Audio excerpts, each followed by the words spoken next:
Assalamualaikum warahmatullahi wabarakatuh. Kembali lagi di channel saya Alfianti Bandi. Nah, pada kesempatan ini adalah segmen terbaru dari channel saya, yaitu Ngobrol Asik, Ngobrol Cerdas. Untuk perdana, teman ngobrol saya adalah seorang teman baik, sahabat, adik yang pastinya asik untuk diajak ngobrol. Siapa dia? Langsung saja kita tampilkan. Halo. Halo, ini manja sekali muka.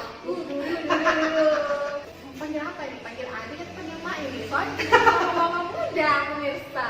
Jangan mak, Jangan mak ya. panggil adik, panggil Adik. adik. Oke, Dehes. Nah, ini kan perdana ya. Sebelumnya juga saya mau appreciate.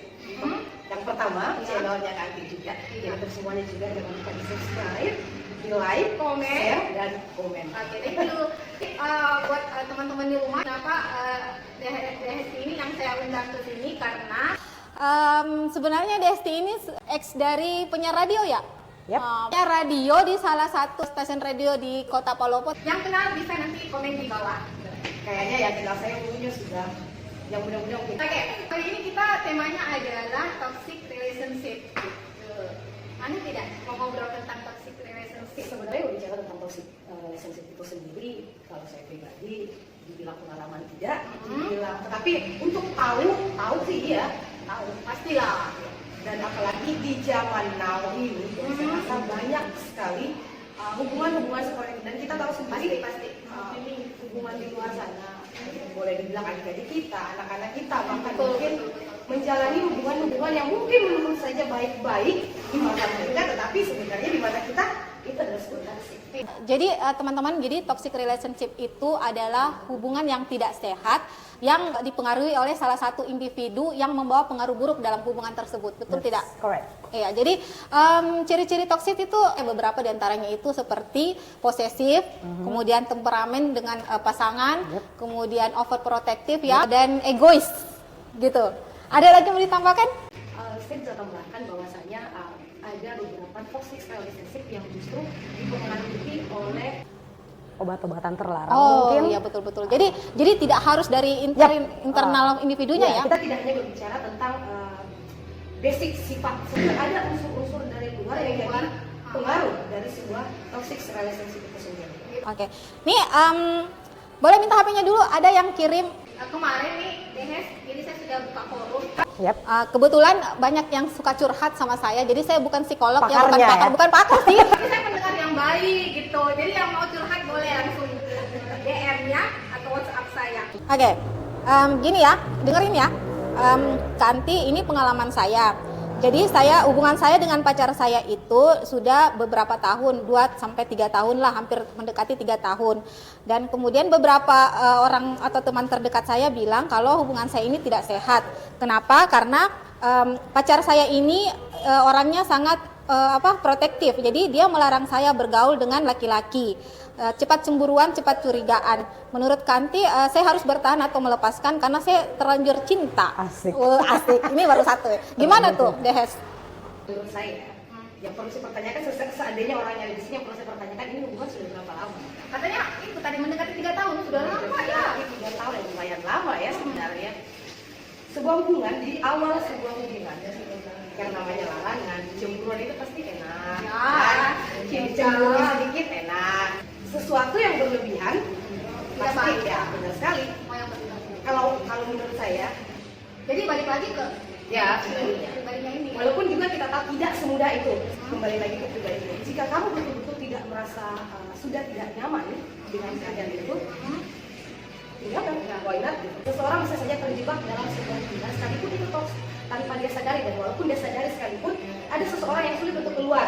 Keluar dari hubungan. Ya, betul sekali. Keluar dari hubungan itu agak sulit, tetapi tidak ada salahnya untuk pelan-pelan kita hindari, pelan-pelan untuk mengkaji sendiri diri kita. Apa sih keuntungannya? Apa sih yang terbaik yang bisa saya dapatkan dari hubungan ini? Kira-kira kedepannya seperti apa bisa kita telah ulang lagi, dan automatically nantinya kamu bakalan sadar sendiri sebenarnya bagus buruknya dari hubungan itu kembali lagi ke kamunya gitu. Ini kan biasanya kalau pasangan kita itu terlalu pencemburu, biasanya kan katanya cemburu kan tanda cinta ya. Enak nih. Iya, ada asik-asiknya juga ya.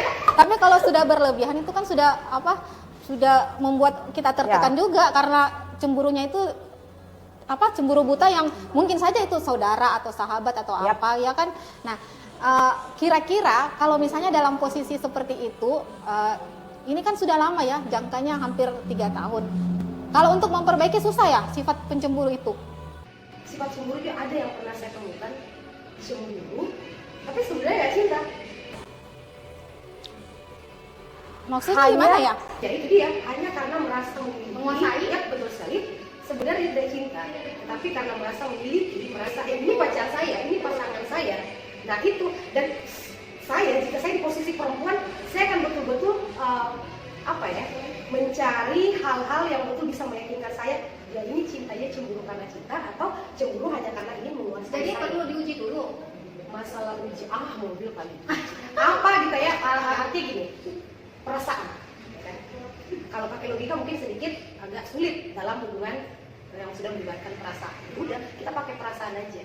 Peka tidaknya perasaan kita itu ya kembali lagi ke kita. Artinya ya mungkin dan kita juga hidup kan sosial.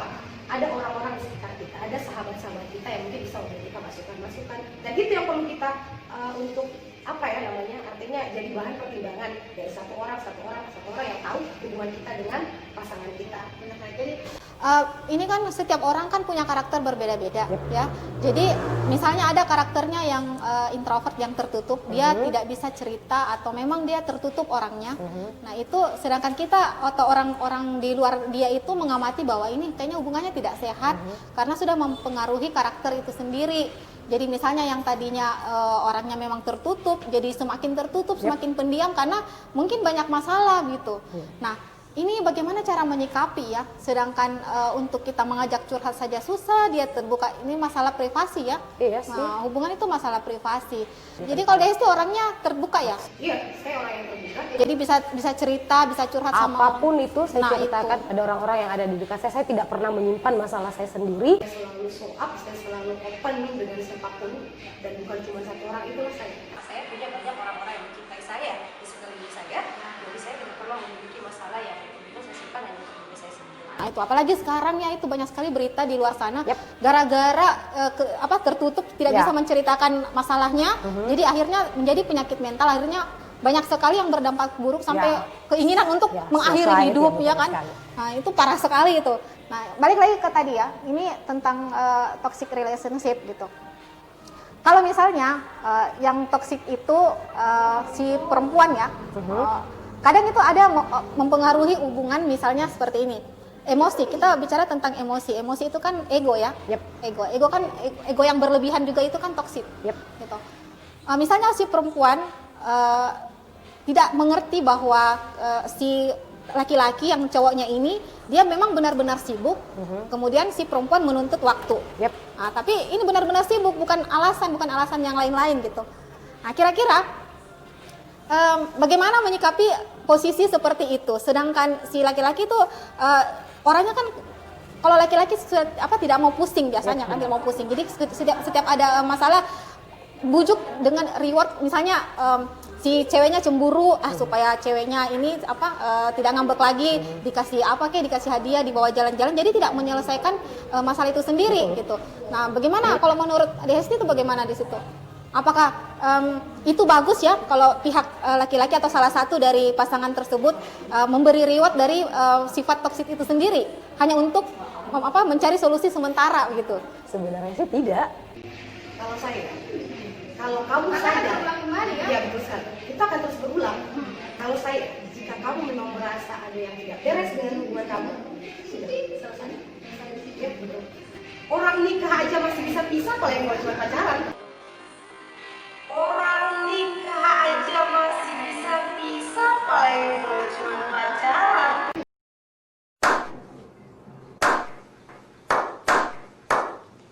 Ya kan?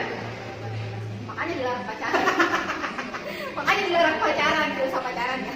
Nih, jadi ini ceritanya kita hanya sharing ya buat teman-teman di rumah. Jadi kita sharing buat kalian yang mungkin saat ini terjebak dalam hubungan toksik, bisa mungkin terbuka pikirannya sedikit dengan obrolan kita. Jadi kita juga bukan bahwa kita pakarnya atau kita pernah mengalami, bahwa kebetulan karena mungkin kita banyak sharing, kemudian teman-teman banyak juga curhat kita, jadi ya kita punyalah sedikit pengetahuan tentang itu.